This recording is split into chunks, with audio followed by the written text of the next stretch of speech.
All right, everybody, stop what you're doing right now because I'm about to ruin the image and the style that you're used to when we talk about classical music. This is Future Man, and this is my pod class Black History and Classical Music, Part 2 Past, Present, and Future. All right? So I'm looking at the past now in order to work my way up to the present and the future.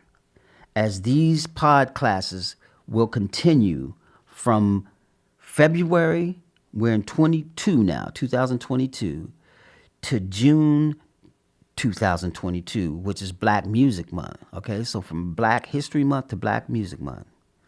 So Black culture has for a very long time, been a pivotal folk music inspiration for all genres of music, from classical music to the popular race music of rhythm and blues and rock and roll.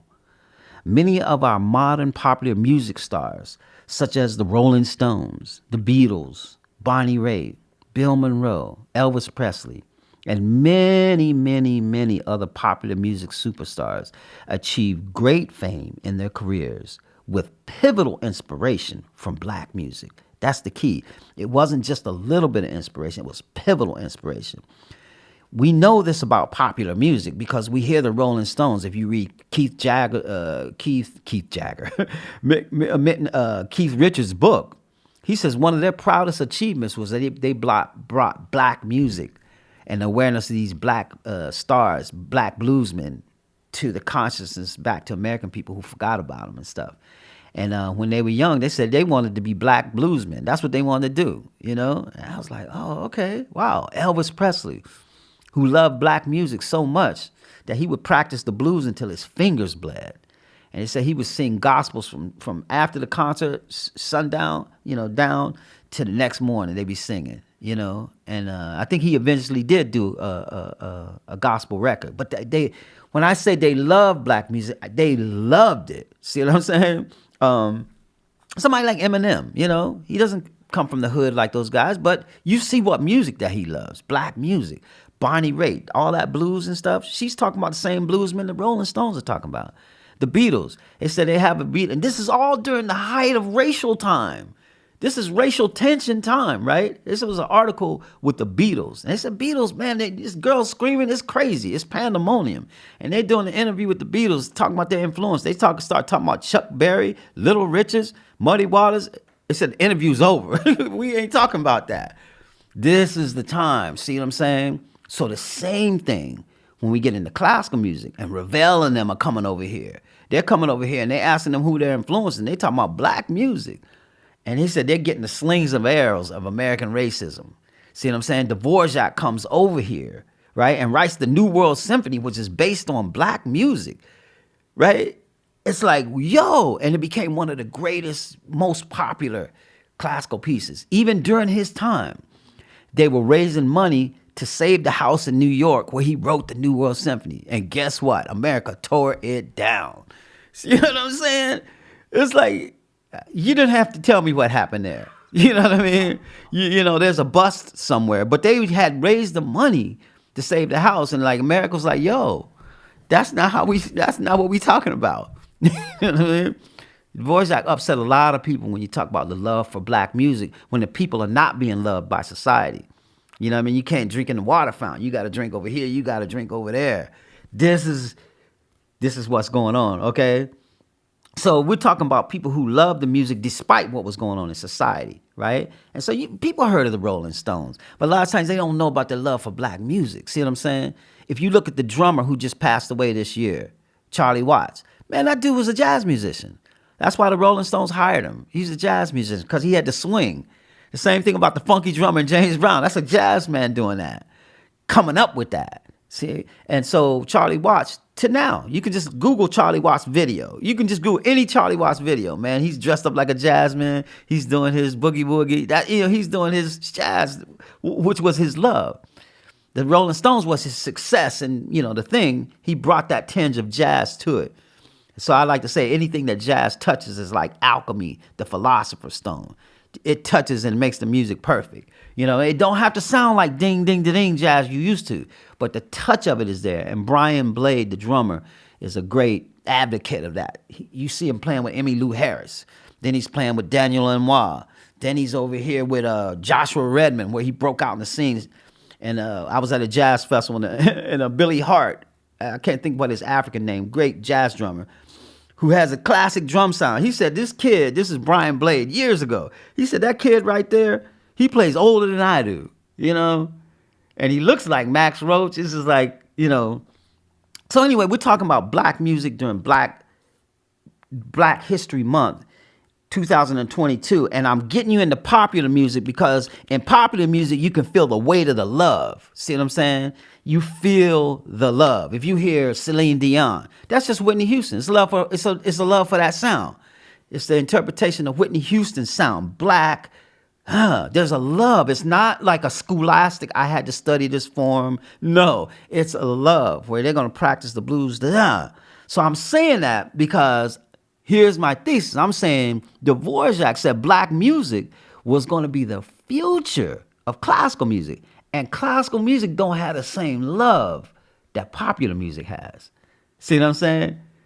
Classical music don't have the same love for black music like the hip hop artists, white hip hop artists, or Rolling Stones, white rock and roll artists, a Bonnie Raitt, Elvis Presley. They don't have the same kind of love. But if they get that kind of love, I say that classical music will start creating popular music again. Now that's just a thesis. You know, just put that in the back of your mind. We're going to keep going down this road. Okay, so we talked about the Rolling Stones, the Beatles, Bonnie Raitt, Bill Monroe, Elvis Presley. Just name somebody popular and there's black music, some kind of influence in there. Okay, and there's many other popular music superstars, you know, that have this feeling, right? They achieved great fame in their careers with pivotal inspiration from black music. But check this out. Very few people are aware of the pivotal influence that black music has had on European classical composers and classical music. Okay, this is where I'm taking a left turn. Everybody's going right. We're going to go left, and we're going to meet back in the middle, right? So I love this. What I mean is this, like the love for black music. You think of Questlove. He's a black music man. See what I'm saying? He's all about black music, but he don't know about this part of black music. So he's going to tell you about growing up listening to Soul Train and all that. He did that wonderful movie, The Summer of Soul. If you haven't seen The Summer of Soul, you got to see that, right? And I love to have a conversation where he's going like that, and then we meet talking about black music. Boom, I'm over here, and we just, whoa. You telling me classical music has a love for black music? Really? Okay, boom, we're going to meet in a center. So anyway, people are not aware there's black history in classical music. And this is where we're going down Alice rabbit hole, okay? Classical music of the past often represented a musical force of influence, inspiration, and change to their own times, similar to the impact of popular music during the 60s civil rights movement. Okay, note the difference, right? The civil rights music was a human rights music where rights was on the table.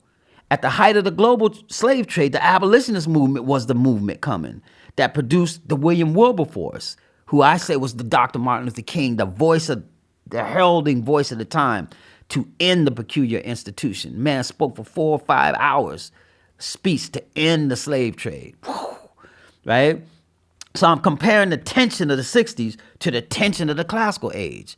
And what am I doing? The tension of the 60s, you hear about the riots, all this is going on, but slavery was over, right? Slavery was over. I mentioned early last podcast that Chevalier St. George better know how to fight before he goes to sword fighting school.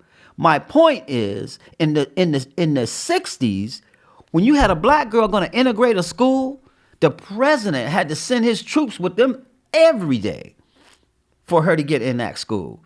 She had to be walking with troops on her side. Okay?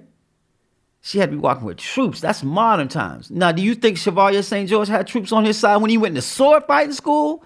Brother better know how to fight already. That's my point, okay?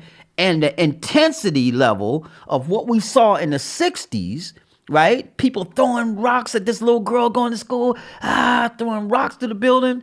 Slavery was over. right? So now we take it to the classical age. Slavery is in full effect. So it's this intensity that I'm trying to let you see that's around this classical music. This intensity. There's a pressure cooker going on, okay?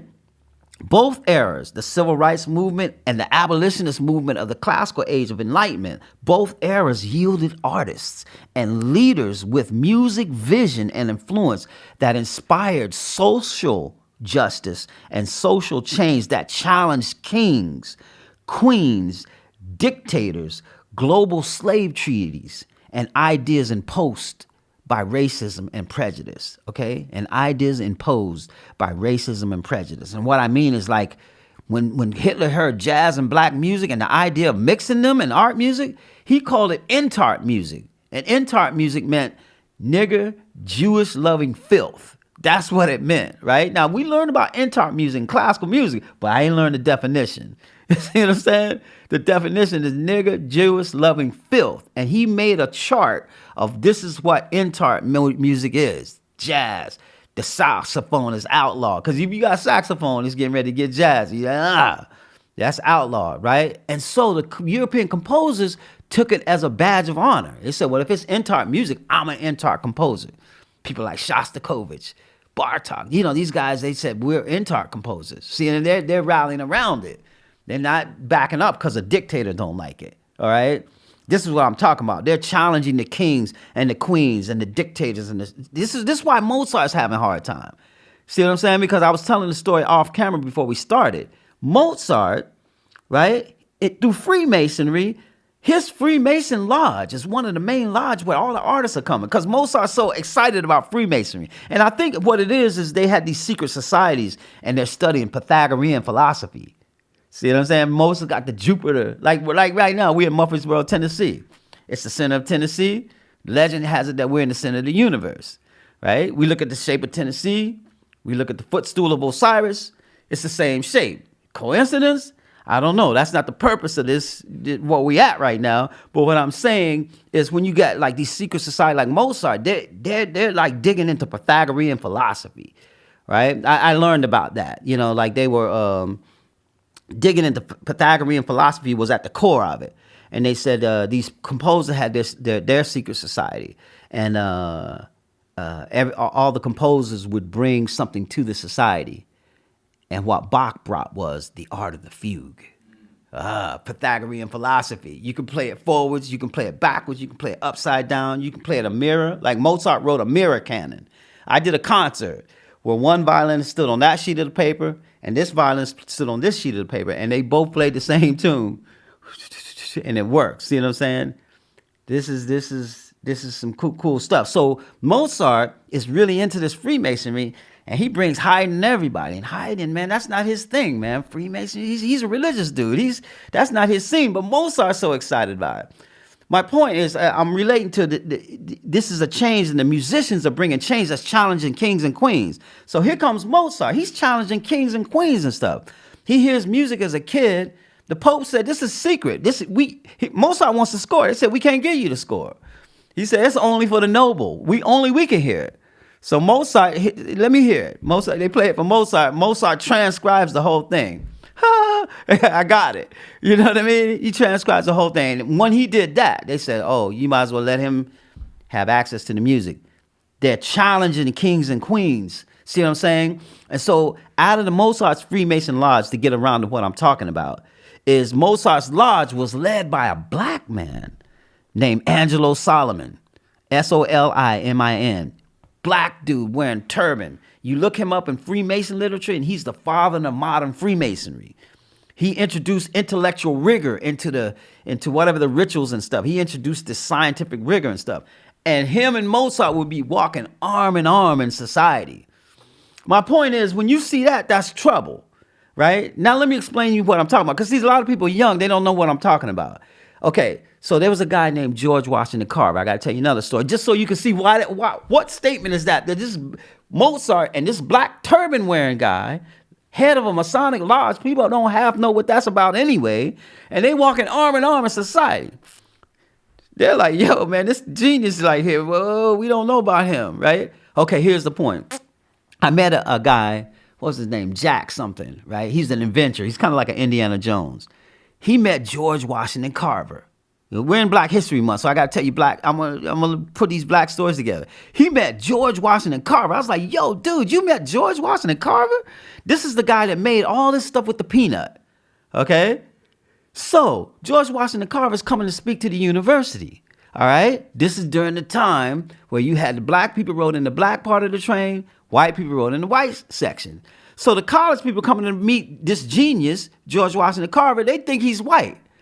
My man, Jack, knows he's black, so he's waiting at the black section of the train. And he sees him. He's like, George Washington Carver, wow, I'm so honored to meet you, John. He says, man, can I carry your bag?